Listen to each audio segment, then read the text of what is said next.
جہاں اس مرد مجاہد، عالم فاضل، عالم بعمل، ولی کامل، امام النحو، استاد العلماء، شیخ التفسیر والحدیث، پیر طریقت، رہبر شریعت حضرت مولانا محمد اسماعیل صابری رحمت اللہ علیہ کی پیدائش 25 جون سن 1908 میں ہوئی۔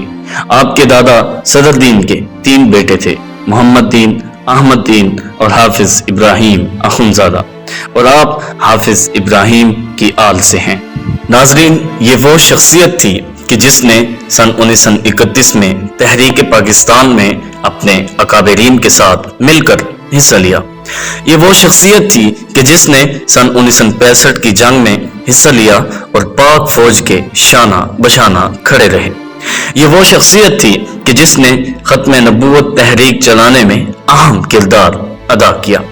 یہ وہ شخصیت تھی کہ جس نے تحریک ریشمی رومال کے لیے بہت سی قربانیاں دی اور تحریک ریشمی رومال کا اہم رکن بنے۔ یہ وہ شخصیت تھی کہ جس نے قادیانیوں کو کافر قرار دینے کی تحریک میں اہم کردار ادا کیا۔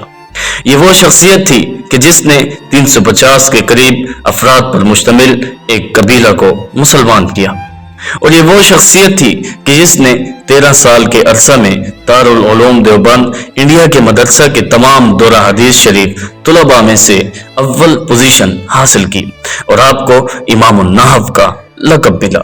یہ وہ شخصیت تھی کہ جس کو شیخ العرب والعجم حضرت مولانا سید حسین احمد مدنی رحمت اللہ علیہ کے کرتا مبارک میں ان کی وصیت کے مطابق کفن دیا گیا۔